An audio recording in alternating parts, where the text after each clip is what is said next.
Welcome out, Army fans. This is Joe Iacono with GoBlackKnights.com, along with 2016 and 2017 teammates and members of the famous Jack Attack linebacker crew, the bookends, really, of that linebacking crew. Alex Aukerman, who is a friend of the show, been on about a month ago. How we doing, Alex? How's everything gone in the last month for you? Yeah, things have been great. Happy to be here. Good stuff. And we are privileged to have Mr. All Everything, Kenneth Brinson, with us live today. From Kenneth, where are you coming to us from? Just my apartment building. Yeah, just the main apartment thing. Nice. Nice. Well, everybody's looking good. Everybody's still looking like they're in playing shape, so that's a positive. Why don't we start with Kenneth, since this is your first time with GoBlackKnights.com. Why don't you catch the fans up on what you've been doing since graduation, what you're currently doing now, and just a little bit of background on you and what's happened since you graduated West Point in 2019. Yeah, so since 2019, I've just been I came out to Stanford to do an MD PhD, and I've basically just been trying to get through class and try and learn some things before I head back to residency and then back to the Army to be a doctor. It's the general gist. Okay. And when do you graduate? From here? Yes. 2026. Okay. Yes. All right. The projection, yeah. Wow. Do you have a specialty with your MD, PhD, or what's kind of your area of focus? So in the PhD portion, my focus is material science. I'm working in like a like a neuro lab. So they're developing a lot of technologies for neurostimulation and readout. But the main gist for me is to kind of understand the material. So hopefully I can do medical implants and stuff like that, and hopefully help some soldiers out when I get back to the Army. That's phenomenal. That's good stuff. And Alex, for the folks who weren't able to see our interview in November, why don't you catch everybody up with what you've been doing since graduation as well? Yeah, sure. So after graduation, I did 6 months as a graduate assistant there, helping out the team back in that 2018 season. Then I went out to Fort Leonard Wood, did Bullock, and I was in Fort Knox as an engineer officer until March of this year, which I got out at that point.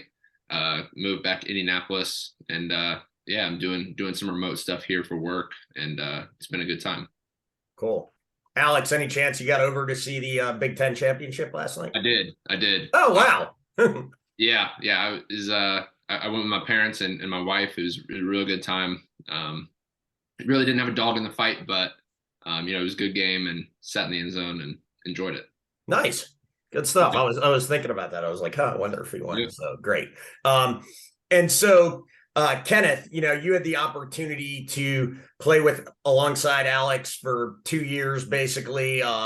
2015 a little, I guess, as well. I know you got a lot of playing time, but Alex really came on the scene in 2016. And I guess Alex was a grad assistant in your first year, actually. So Yeah, it was great. Coached him up a little bit. So talk about Kenneth, talk about what what you saw out of Alex as a player on the other side of the line, and what you learned from him that kind of helped you improve your craft as an outside linebacker. Yeah, so I mean, I think from the beginning, Alex really took me under his wing. Not only from just basic responsibilities, which he got me right on, but also just kind of his focus on technique and just his drive on and off the field. I really appreciated having someone to look up to in that sense, and I kind of saw him as a big brother in the program.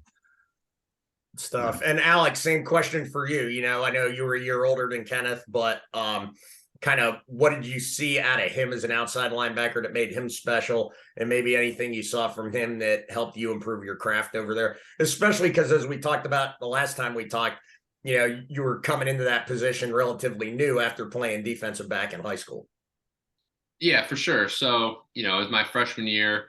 There was a lot of adjusting, learning, and I was playing that new position. And then, when Kenny's class was coming in, before Kenneth even got there, we all kind of knew about Kenneth Brinson coming in. Didn't know much about him, but saw, the rivals articles, and he was a big time guy coming in. So, we were obviously excited to have him there.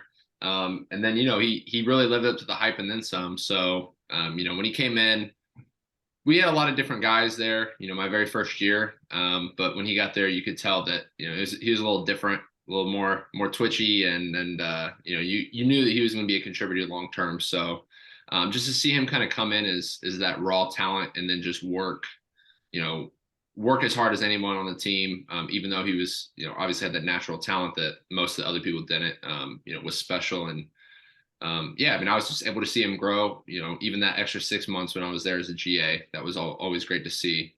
And, also just see Daryl Dixon and Coach DeWitt kind of help him get to that point where he was, the main focus of offensive lines sliding to him his senior year, and stuff like that. Just causing havoc in the backfield. So also shout out to Daryl Dixon for getting married. I didn't know. Oh, okay. I didn't know that. He's pretty close with Charles, so I wasn't aware of that. Yeah, he's a very private guy, so I had to embarrass him here on this call. Whoever sees it, shout out to him. He's Kenneth and my mentor, you could say. So Yeah.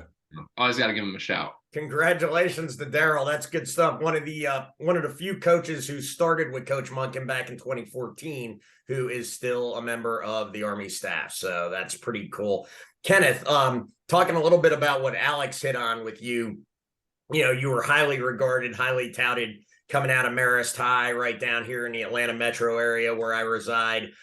So got to see you play in high school actually once or twice. Okay. And actually kind of a cool story.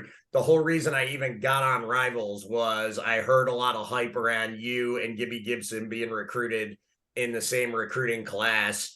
And I was like, man, how do you get recruiting news on Army? And that's how I found out about Rivals, and one thing led to another, and here I am reporting. So I have you to thank for my awesome non-career career, which is great. So so talk a little bit about, you had all these offers out of high school. I think Stanford was one of them, a lot of Power 5 offers. 3-star at the time, probably the most highly touted recruit Army had in a while, maybe since Bryce Holland, maybe even a little bit before that. What made you choose West Point when you had so many options out there available to you? I think to me, so one, when I got there, I just felt like I don't know. Yeah, it's kind of stupid, but it felt like the place to be, basically. Like I remember like very vividly sitting down in the class. I think it was like a physics class, and I was like, things are kind of flying over my head, but I felt like, wow, this is a place where I could like learn and grow. And then just being around the guys for the little bit of time that I got to, I was just kind of excited to be a part of something that I felt was really different. And get the chance to learn not only in the classroom, but also, a lot about leadership and kind of like what it takes to kind of inspire people and be inspired by people, what it means to be a good follower and a good leader. And yeah, I thought I wouldn't be able to find that anywhere else. So that's the main reason. That's really good. There's a saying, if you're the smartest person in the room, you're in the wrong room. So I feel really good today about my company. I'm clearly not the smartest person in the room today. I had trouble with physics 2 years later, so really impressed that you picked it up in high school. That's good. Well, I don't know that I picked it up. I was trying. That's cool. So Alex, as you guys kind of came along, and the 2016 team started to form, in 2015, I think everybody could see the writing on the wall that things were going to be different under Coach Monken, and with Army that, 2-10 season, on paper looks really bad. But if you watch those games, we meaning the fan base, we were all talking about something's starting to change. I can tell something's a little bit different. They just got to get over the hump a little bit. So what did you see, Alex, with Kenneth and with the rest of your teammates on the defensive side of the ball specifically, that let you know that 2016 had the potential to be a breakout year for Army? Yeah, I think, one of the things was just we were very young, just going out there. Jeremy Timpf was, a captain.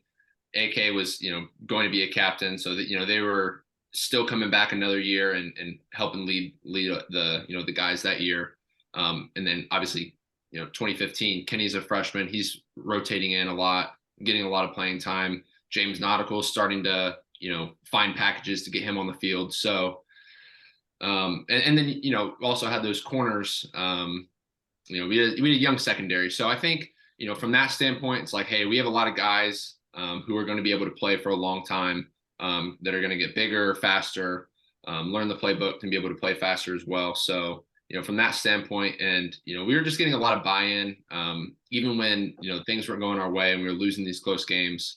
I remember like the saying going into that 2016 season was 7 stops from the defense. It was just like 7 stops, 7 stops. We lost 7 games, that were just one game, where if we would have gotten a stop, our record would have been a lot different. So I just think everybody was on the same page. And, even going into that Navy game, which, we were big underdogs, and that was Keenan Reynolds' senior year. And obviously, he's an historic person in the Army Navy game. We still totally felt like we were going to win that game, and obviously didn't go our way, and we lost, a really close one. But I don't remember their record that year. It was probably like 10-2, at least 9 wins, and almost in the top 25, if not in the top 25. So, we on paper had no business being in that game, but everybody kind of had the feeling of like, we're going to go out and kind of shock the world this game, and it didn't happen. But going into that next year, we were like, hey, we're here. They're losing that guy. We're bringing a ton of talent back, and it's basically ours for the taking in the 2016 year. Nice. And Kenneth, talking about that 2015 game, starting as a plebe, what was it like for you, if you can remember that far back? What was it like for you as, an 18-year-old freshman coming out onto the field in front of 75, 80,000 fans, in, what many consider to be the biggest game of the year? Yeah, I mean, it was pretty crazy. I had never been in front of a crowd like that. And also a game that's like kind of like so like vested in tradition and whatnot, and like wanting to win, and really, like Alex said, believing we could win. So it was definitely nice to be able to look across the line and see Alex over there. That made me feel a lot better. But it was so much fun, and an experience that I'll never forget. It's good stuff. So we're going to kind of, with those questions, we're going to kind of segue into pretty much focusing on the Army-Navy rivalry, and the games when you guys played, and kind of what's going on this year. So Kenneth, you have a really unique history in that you were on 3 teams that beat Navy, and you started in all 3 of those games. There's not a lot of West Point grads, Army football players, that have 3 wins as a starter against Navy. Talk a little bit to that and the legacy that your class left. The class of 2019, the football class of 2018, if you want to call it that, and how you guys were able to completely flip a script that prior to 2016, had been dominated by Navy pretty much most of your life. Yeah, I think it was really nice, I guess, to be able to be I really, really, really appreciate every time like I got to go out on the practice field, even just from freshman year. And I think really, like, if anything, like, a lot of credit to my class. And I think, we had amazing players, and those guys are freaking awesome. But I think I really have to give credit to the class above us for really kind of getting momentum going. Because I think that first 2-10 season, that was really hard and really awful, I think that stuck with all of us. And I think that I credit that a lot with the success we kind of had in kind of like building momentum later on. I think really we learned, that winning is really hard, and it should be, and we have to work really hard. And I think that stuck with us the rest of the time. That's Yeah, so that. so Yeah, that was really good. I'm sorry. Do you have more stuff? no, I mean, I don't know. It just yeah, that's 2 and I'll never forget that 2-10 season. And I don't know if Isn't it? It's Alex funny feels the as same way. competitors how like losing always sticks with us more than winning does. I don't know why Yeah, that is. It's definitely, unfortunate. definitely. Something weird about the wiring in the brain that you could probably tell me that maybe makes sense. But the no, you're right, because and that's a tribute to Alex's class for sure, for helping turn that on around with Ahmad Bradshaw and that whole crew and that team there. Um, and like you said, having to struggle through that 2-10 season and then realizing you never want that to happen again. So you come back and 3 years in a row, you guys have winning records, go to bowl games, win bowl games, beat Navy, win 2 CIC trophies. I mean, at the end of the day, Kenneth, your first E class, Alex's first E class as well, but you guys have 2 of the most successful football classes in Army football dating all the way back to 96 and even beyond that. I think Alex, I remember the last time we talked, that you guys had heard so much about the class of 96, right? And how that was kind of always your benchmark. Talk to that a little bit and kind of what that meant to you guys to be considered kind of in the same category as that 96 class. Yeah, I mean, especially with Coach Luce, being on both coaching staffs, he loved bringing up Ben Kotwika and the '96 crew. But yeah, I mean, even if it wasn't just like lessons learned from them, I think a lot of it was, hey, we kind of want to have that impression, down the road, which you never know, how you're going to be remembered. But with the '96 class, they were just going out trying to win as many games as possible, and then next thing you know, they're still being talked about 20 years later. So I think that was kind of a motivator of, it's like, hey, there's been a lot of teams out there since then, but for some reason that they're the team that's still being talked about. So that's something that we should strive for, to be talked about in the years to come. And so, we'll talk a little bit about the 2016 game, right? The game that broke the streak. I think, when I still talk to Coach Monken, it's hard for him to maybe classify what his favorite game is, but he kind of hints at that was his biggest win that he ever had as a head coach. He's never really said that. I want to make that clear for the record. That's not official, but he kind of has hinted at that. So, Kenneth, talk about kind of the mindset going into the 2016 game. There was so much emotion around it with, your teammate, Brandon Jackson, and kind of the emotional kind of motivation that I don't even want to call it motivation. That sounds cheap. Inspiration that your team received from that, and how that whole game broke down. Talk about when Navy scored the go-ahead touchdown and what the thought process was coming out of that. That you guys still, from everybody I've talked to on that team, still had a lot of confidence you could win that game. So I know that was a lot, but just kind of give me a summary of that whole day if you want. Yeah, no, yeah. So I think, yeah, and you mentioned Brandon, and yeah, I think inspiration is the perfect word. Like, you know, from basically from the, what game was that? The minors, right? That was Yeah. yeah, 63-7, I yeah, think, at right, UTEP. yeah. Yeah. From then on, like, it kind of felt, and you want to talk about an incredible player like Brandon. Brandon was, not only like an incredible player, but also a great teammate. So yeah, so kind of feeling like we need to, kind of work hard and do what we can to, kind of honor his memory. I think that really inspired a lot of the guys, and definitely me myself as well, like throughout most of the season. And then, always when we get to Navy, it's not hard to get, kind of emotionally amped uh, to go into that game. So I think the preparation, just like the year before, it was a really, really good week of practice. It's options, so it's what we do every day. So just making sure, well, with a few twists, right? But just making sure that we were tight and everyone was focused. And I think just like the year before, we went into that game thinking we knew it was going to be close, but we thought we could win. We thought we could pull it out if we, just did our job. And that's what Coach Bateman kept saying the whole week: just do your job, and the person next to you do their job, right? So when they scored that go-ahead touchdown, like I don't think, because yeah, I think the big thing about the year before is that we're kind of used to being in close situations always, right? So there's no one was flinching or thinking like, oh, like, can we do this? Like everyone, when I looked around to a man, was like, all right, this doesn't matter towards the like to the final outcome of the game. We got this, and we can do this because we know our jobs and we're ready to win. So yeah, I don't. It didn't really feel real, like when the game was over. To me, at least, I kind of thought like I was like, "Oh, it's like a dream type thing."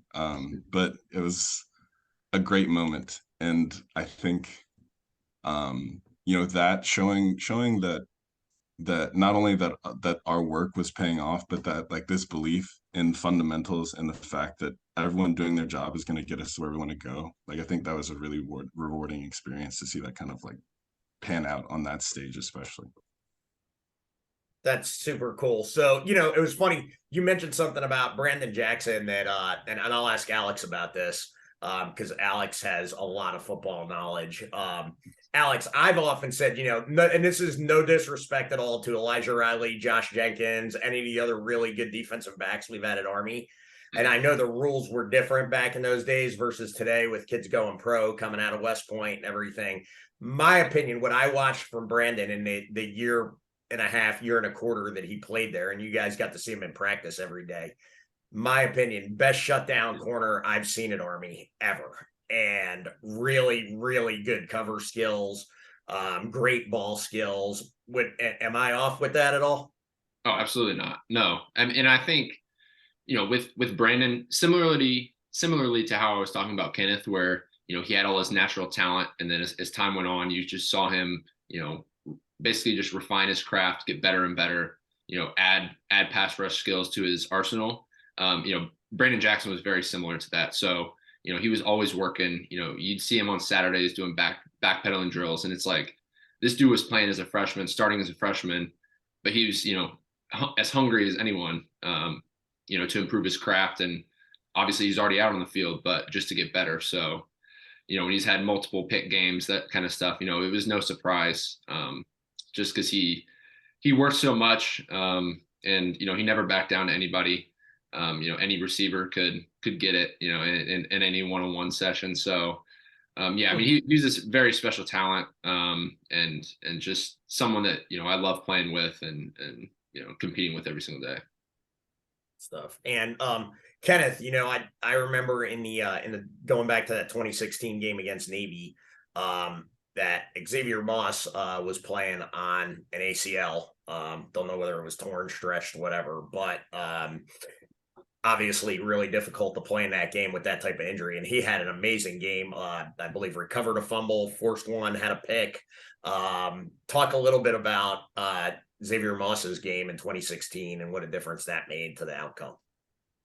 Yeah, no, I think it was he like made some critical plays, and I think the fumble recovery is what like really sticks in my mind. I was like, oh, like another big thing like besides like the 7 stops was just like this emphasis on like turnovers, and I was like, oh, he got one, and I was, Yeah. oh, I wish it was like, oh, wish I was close to the ball, but yeah, it's just like no, to see him injured, and there that was another thing. Like a lot of guys were banged up on that defense, and to see them go out and not only like do their jobs but perform at such a level as they're like making impacts to like change the course of the game. It was kind of a kick in the butt to be like, wow, Kenneth, you got to do more, you got to be better. So yeah, it was and that really I felt like was the leadership that kind of I experienced throughout is that like the older guys, like whenever it came down to crunch time, they were always there. They were always like at the point of attack making plays. And that was just consistent, whether they were hurt, they're tired. So kind of seeing that being young, I was like, I gotta step it up and I gotta be able to do that for the younger kids on the team as well. That's good stuff. So moving on to 2017, which of course was another great game against Navy, came down to a missed field goal at the end, 14-13 victory. Both you guys were heavily involved in the defense that day. Let me ask you, Kenneth, did you guys have any clue Navy was going to do what they were going to do offensively, just putting Malcolm Perry in the gun and basically running QB zone left, QB zone right all day long? No, I mean, I think I wa- like I think we always expect like kind of like option with the twist. And I think in some sense it kind of was that, just like with more distance from the, from the kind of point of attack. But it definitely was an adjustment. But credit to Coach Bateman and the defensive staff. They always, kind of take us over on the side and get us right, or he'll just be kind of shouting plays at the last second to kind of get us ready, as he sometimes does. But yeah, no, I think the good thing about, at least from my perspective, playing on that defense is that, really, he's going to be doing all the kind of like worrying about things on the sideline, and you just need to get out there. You have your one job, and you just go and you play. And I think that made it a lot easier for me, at least, to just kind of be in the moment. I see my role and just do it to the best of my ability. Cool. And Alex, talk about I'm going to call it historic. John Voight's historic tackle of shoestring tackle of Malcolm Perry on like the 10 or 11 yard line as he's breaking down the field with nobody between him and the end zone. And maybe the fastest guy on the field gets caught by a defensive end. Yeah, I mean that's pretty much just kind of culminated John Voight's career. I think in my opinion, it's like, he was always that worker. He was a captain, leader of the defense. Always just doing everything extra. Be the last one to leave. That whole thing. So I think just him running down, reaching out. It was just like a microcosm of Army football, of our effort and never giving up, as well as him and his leadership. Yeah, and I remember, I think it was either the very next play or it was in the next series of downs somewhere. You had a big play, I think a tackle for loss or something like that, in that series. And then, of course, held them to a field goal, which ended up being the difference in the game. As they were going down late to try and put together that last scoring drive or get in position to kick the field goal, I remember both of you having pretty big plays. It seemed like that entire drive, it was like near miss after near miss. So it was nice to see a near miss on the field goal in Army's favor. Early on in that drive, I think they had a fumbled snap or something like that, and we just didn't have anybody around it to pounce on it. So they ended up getting the ball back and continuing the drive. Kenneth, I remember later in the drive, and I don't know if you remember this play or not, but you did a really nice job keeping contained. You got a hand on Perry in the backfield, but then he was kind of able to squeak out of it and go for a couple of yards. You know which play I'm talking about there? I think so. Talk to Yeah, me I about think that play a little bit. yeah.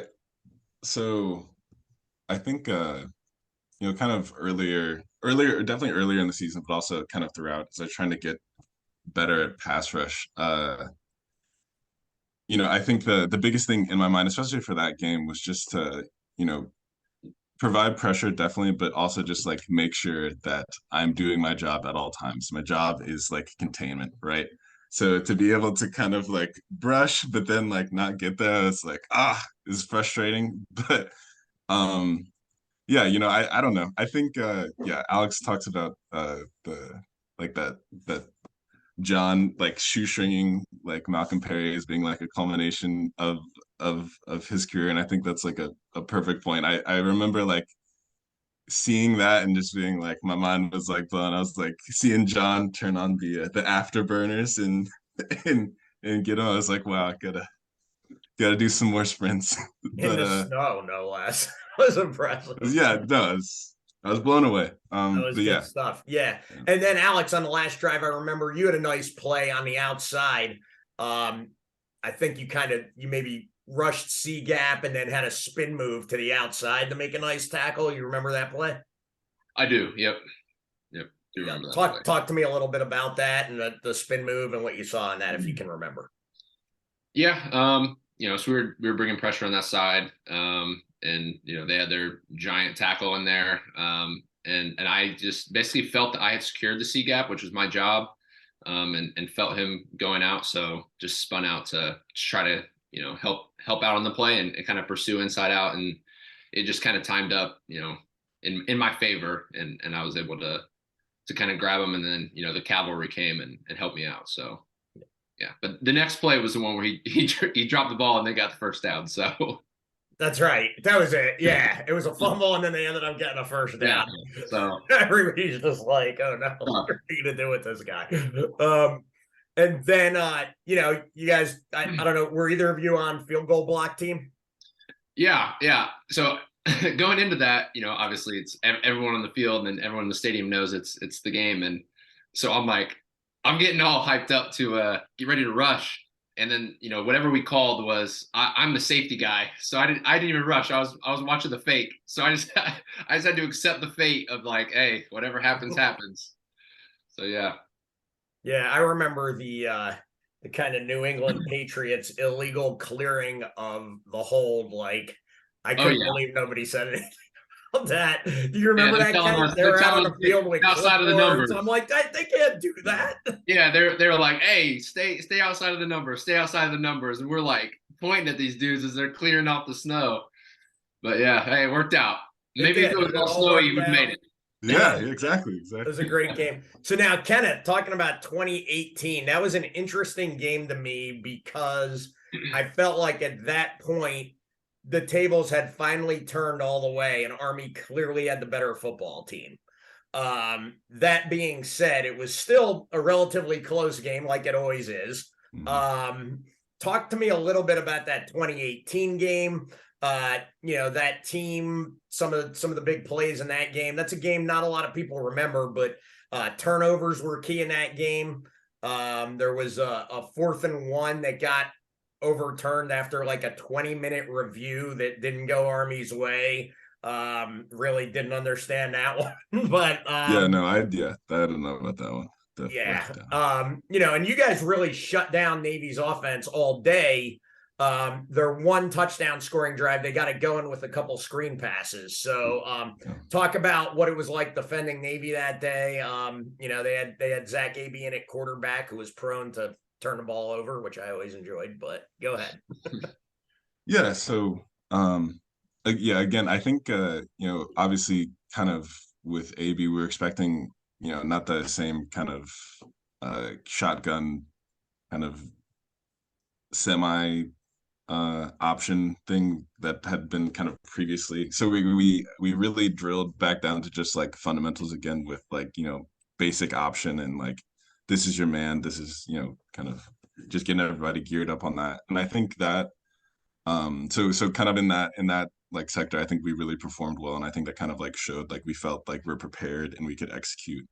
And I think, again, we always expect it to be close, but the turnovers, and I'm trying to remember the first one, was it because Jalen had a turnover that game, right? I think Mike Reynolds had a pick. Or no, yeah, it was Reynolds. Yeah. Okay, that's right. Yeah. Yeah, Reynolds had a pick. But yeah, I think once we kind of like realized like this is exactly what we practice basically, aside from the screen pass. But the basic option, I felt like we were really locked in, and we had people make some good plays as always, and I think that kind of like carried us basically. And I think again we went in expecting to win, but expecting it to be close, and it's exactly what happened. It's exactly what happened, right? Yep. So what was it like, and I guess I could ask Alex the same question, but what was it like, getting to graduate from West Point after playing 4 years Army football, starting all 4 years, and your last 2 years walking away with the Commander-in-Chief's trophy? Yeah, I mean, I think like graduation day, there's a lot of kind of running around doing stuff before. And I myself, like, because I had a track thing and we had just gotten back. So I like was trying to find my uniform and stuff like the day of, like in typical fashion, running around like a chicken with my head cut off. But that being able to stand up on the like in a field that I had played on and take the oath in front of like friends and family and the kind of that huge crowd was yeah, it was because it always seems like that moment is like kind of like infinity away, like when you're just in like kind of the normal day-to-day cadet life. So being able to do that and being surrounded by all my teammates was like really an amazing moment. And checking your hat up in the air is like kind of awesome. So yeah, I think yeah, I mean these people like Alex are people I will like never forget, and always kind of hold a special place in my heart, especially those times. Yeah. So you talked about something there that I have to hit on just a little bit, because I've had multiples of your teammates tell me stories about you, and, and then now I'm kind of hearing it from you. So is it just that you always have so much going on that like it's a struggle to get everything done on time and neatly, or is it just your personality? uh So I mean, there definitely is, and I would like to say that it's like pretty, hopefully more of like a deficiency than a personality trait, but I'm definitely like not extremely organized, and I think many times with a lot of things going on just in general, there are definitely times where I did not do a great job of managing everything as like effectively as I could, and I'm really thankful for my teammates for kind of both holding me accountable but also helping me out. So yeah, I remember the first year actually with Coach DeWitt, like in the beginning of training camp. Do you remember that, Alex? Oh, I remember. Yeah, The viewers are going to want to hear this story I got without being overly self-incriminating. Go ahead. oh yeah, I mean, I don't it's just, we're out of Beast. Finally got like a nice or like a reasonable bed, and like no one was messing around with me. So I was like taking a lot of naps, and I slept for slept for way too long, and I woke up and like no one was in the kind of the upstairs room where it's like all the bunks are, and I immediately panicked, ran down to our meeting room with that meeting going on, and Coach DeWitt just proceeded to destroy me for the next 15 minutes. But yeah, like this is a perfect example of like people taking me under the wing. Like Alex and the others were like, all right, you messed up. Like now let's go and have a good practice. And they made it a lot easier to kind of move past like stupid things like that. So yeah, I really have to credit the fact that I'm here to a lot of people both on the team and off the team at West Point that kind of carried me through. Yeah, I'm pretty sure you're pretty well organized. MD, PhD, in subjects I can barely spell, let alone figure out. So pretty, yeah. So they did a good job helping you out, and shoot, you Definitely. got that contagious smile, so that can get you out of a lot of trouble too. So Thanks. that's always good. Although when you're a plebe at West Point, that gets you in a lot of trouble, but then you learn how to kind of overcome Yeah. that. So, yeah. So kind of switching gears to this year's Army Navy game, right? Army comes in, let's face it, a little bit banged up, especially at the slot back position. Our best two playmakers there, Tyrell Robinson and Ijan Marshall. Who knows what their status will be for the game? Not really sure. So offensively, it kind of limits what Army can do in a game that's already tough offensively because both teams know each other so well. Um, Army's kind of had an up and down kind of season, to be 100% honest. I think, they've had some good games. I mean, I'm watching the scores yesterday, and Troy wins the Sun Belt Championship. UTSA wins CUSA, and we're a muffed punt and a missed extra point away from beating both of those teams. So clearly, this team has the ability if they can put it all together for 4 quarters. Alex, what do you expect to see next Saturday? Yeah, I mean, exactly what you were saying, and I think, as the season goes on, I was just thinking about this when you were talking about the 2017 game. In the first or second quarter, Ryan England gets hurt and goes out in that 2017 year, and earlier in the season we were playing Ohio State. We were playing him well, and then he gets hurt, and it was a huge blow where there was a lot of disorganization with the defense. He's running the show kind of back there. So, there were a lot of, already against an extremely talented team like Ohio State, there were also us making just some mental mistakes, not being in the right place. So, I think as the season went on, when we go to play Navy, and he gets hurt, then, we're able to have people step in and play the game of their life kind of thing. So I think that could be something similar here, where they've been practicing the CIC period against Navy, basically every single day in practice. So they should be able to step in, and it's, even if you don't have your number one guys there, everybody is just ready and prepared to do their job. So I have confidence that they'll be ready to go, and obviously you miss those guys, but it's a next man up mentality, and I think the coaches will make sure that they're ready to go for sure. Yeah, I mean, it's funny. Marquel Broughton reminds me a lot of Ryan England in terms of his ability to get everybody in the right places and everything. And, Yeah. the fact that the defense had to go, I can't remember, I think it was the UConn game. Marquel didn't play because he was still recovering from the injury he suffered against Air Force. Yeah. And the other safeties stepped up and did a good job with the linebackers, and then the defense played great.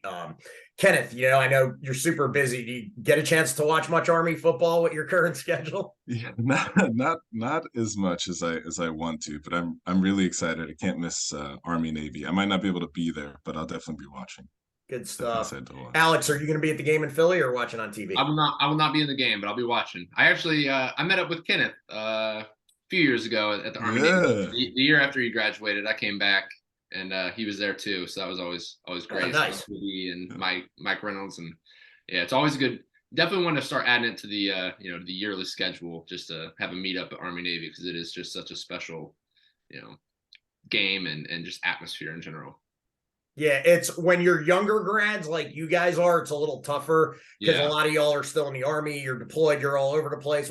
Like by the time you get to be my age, we have meetups like every year. We have probably 100 classmates there, so it's pretty cool. Yeah. Yes.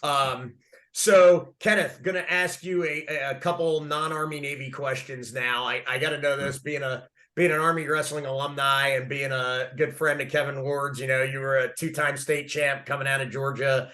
And I know you were a dual sport athlete, as you mentioned, at West Point, through discus. And I believe, did you throw shot as well, or just discus? I did like a little shot and then like a little hammer and weight, Okay. but yeah. Did you ever give any thought to going out for wrestling while you were at West Point?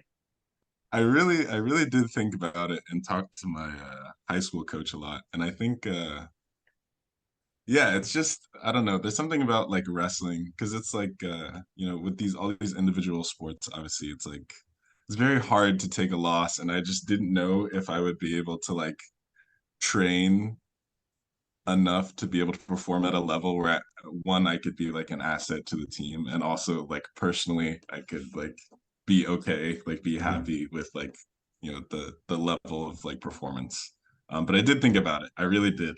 Awesome. I know Coach Ward mentioned to me once or twice that he would have loved to have had you on the team. So It would have been cool. I don't know if they would have liked it after I showed up, but it was a cool thought. That's good stuff. So, and also, Kenneth, your sister's a grad or currently a cadet, is that right? She graduated, yes. Okay, awesome. All right, so just gonna wrap this up with well, before I get to that kind of last thing, you guys both mentioned, and Kenneth, you mentioned it, in the 2017 game, the importance of doing your job and keeping contained and like not being the guy who makes all the tackles all the time. And don't know if you guys had the opportunity to watch last year's game, but really, and I know you can always pick out multiple plays that could cause the difference in the game, but there were a couple of reverses where our guys got sucked in, and really you take those 2 plays away and Army probably wins last year. What's the key to being disciplined enough to just realize, especially in a game like Army Navy, where there's a lot of trick plays and people trying to throw stuff at you that you haven't seen all year, to just make sure you do your job, do your 111th, and trust that everybody else will do their 111th? What do you think, Alex? Either one of you take this one. Go. Yeah, sure. So, when you talk about that, I think of one of Coach Bateman's like go-to sayings, and that was, each play is individual. Like you treat each play, as its own play. Forget about the last. Forget about the next. and then, just do your job to the best of your ability each play. And then you'll look up at the scoreboard at the end of the game and basically see how you've done. And I try to apply that, really beyond football as well. Just, with anything, it's more of, it's just a football way to say, basically trust the process and stay disciplined on every single play. So, if your job is a C gap, don't peek in the D gap and then let it come back to the C gap. If everybody does their job and does it to the best of their ability, and then just, pursues the football and does it in a way that the coaches have taught you, it's just a matter of time of, everybody doing their job, that you're going to be able to look up at the end and see, hey, this is a result that we wanted. And if not, then, that's probably why you failed, is people just, if you mess up once, then it can provide a snowball effect that you just continue to mess up and try to make up for it. And I think that's where people, and I think, my freshman year, I think that was one of the issues that we saw, was it's like, hey man, I missed a tackle on this play, and then, I see the ball going through the C gap and I'm in the D gap. I'm going to make up for it and go above and beyond. And then you mess up again and it goes for a long play. So yeah, that's probably what I would say, is just, each play is individual, and just do it to the best of your ability and look up the scoreboard at the end, and you'll probably be happy with the result. Makes sense, Kenneth. I see you nodding your head. Yeah, no, definitely. I remember Coach Bateman saying that all the time. Yeah, all the time. You said it a little better way. I didn't say it exactly, but that's the gist of it. At the end, you got exactly, I think. Yeah, There's like one thing at the beginning, but I'm not sure about the end. Perfect. Yeah. Excellent. Yeah, I know Coach Bateman can be pretty colorful. This is a PG level interview, so we'll keep it here. Exactly. So last question for Kenneth. What's more difficult? Trying to get an MD and PhD with a neuroscience, whatever concentration, or tackling Malcolm Perry or Kyler Murray? I don't know if I ever tackled Kyler Murray. Did anybody? That dude was fast. He's the fastest. I think he's the fastest human being I've seen in real life. Like, actually, like, move around. Yeah, I think. Yeah, no, I think. They're all, like, and this I guess goes for like West Point as well. Like, all of it, I think, is just like different kinds of hard, right? And it's all these different challenges. And then your mindset and kind of priorities when like encountering these things, like, I feel like really informs like your experience doing it. So yeah, I don't know. They're all hard. I think maybe playing football was more fun but hard. But right. Hopefully, hopefully at the end of the day, like, you find some fun, find some good stuff doing whatever you do. Yeah. Yeah, that was, if I didn't have to spend so much time talking about Army Navy, Kenneth, I definitely would have dug into the Oklahoma game more with you guys, because it was my fault. It was my fault on overtime. That touchdown was on me. Alex Smith, he remembers. Come on, if we would have made the field goal, there's plenty of blame to go around on that one. Stop it. I have dreams. I have dreams about that. Actually, that's not good. That's not good. All right. So last thing before we go, I need your predictions for next Saturday. What do you got, Alex? Army in a blowout. There you go. That would be awesome. I would be super happy. Kenneth, go ahead. I'm gonna go Army by 7. Yeah, that would make me super happy. Army by 1 would make me thrilled. All right, yeah. All right, thanks, Army fans. Once again, this has been Joe Iacono with GoBlackKnights.com, along with Alex Aukerman and Kenneth Brinson, former Army linebackers. That is it for today. We will see everybody tonight. We have another interview coming up. Go Army, beat Navy.